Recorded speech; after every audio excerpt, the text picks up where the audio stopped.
Well, I think it's important to have a very, to apply critical thinking to, this may sound trite, but to apply critical thinking to what one is doing.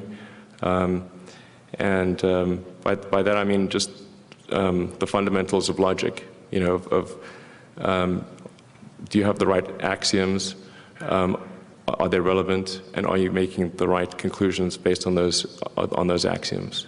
That's the essence of critical thinking, and yet it is amazing how often people fail to do that.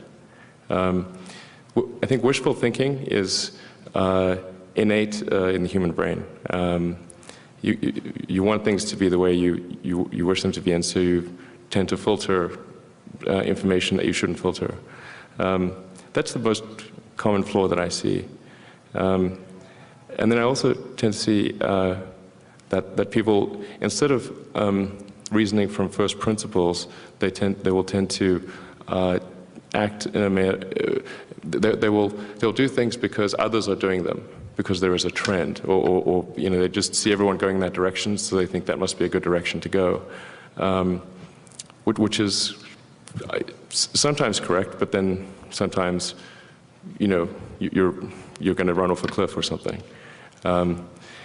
So it's much better to really look at things from, you know, as one would say in physics, from a first principle standpoint.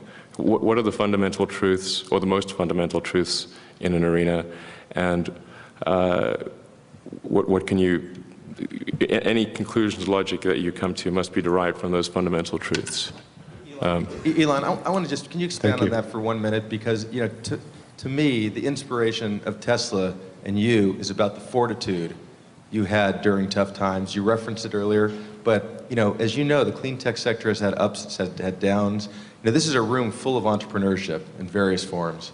And, you know, the fortitude that you personally showed to get Tesla through that period, and people can reference the success you've had today, but talking about that fortitude and not letting those naysayers get you or Tesla down, I think would be an important message to just talk a little bit more about. Well, I hate to say it, but the naysayers did get me down. Yeah, I think absolutely persistence is extremely important.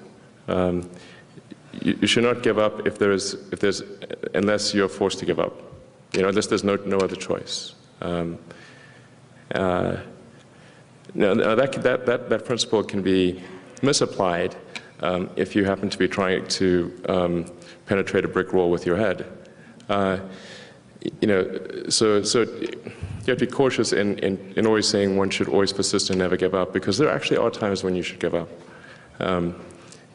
because you're doing something in error. But if you're convinced that what you're doing is correct, then you should never give up.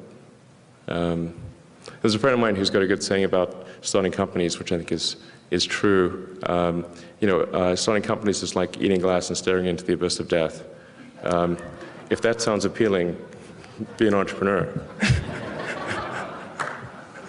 Actually, that's where physics is really helpful, except in unexplored areas of physics, or difficult to explore. Physics is very helpful for figuring out whether you're violating one of the fundamental laws, like are you conserving momentum and energy? If you're not, then you probably are not going to be successful. Or if you think you're not.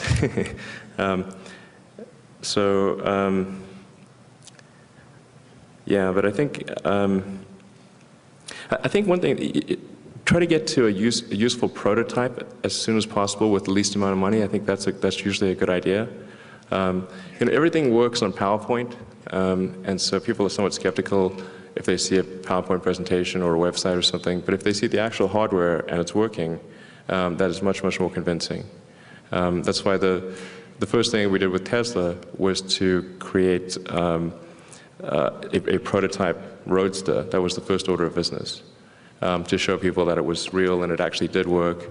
And even though it was somewhat of a hack, it still gave people the feeling of what it could be. So I think generally that's a good move. It also will help identify if what you're trying to do is impossible or extremely difficult or something like that.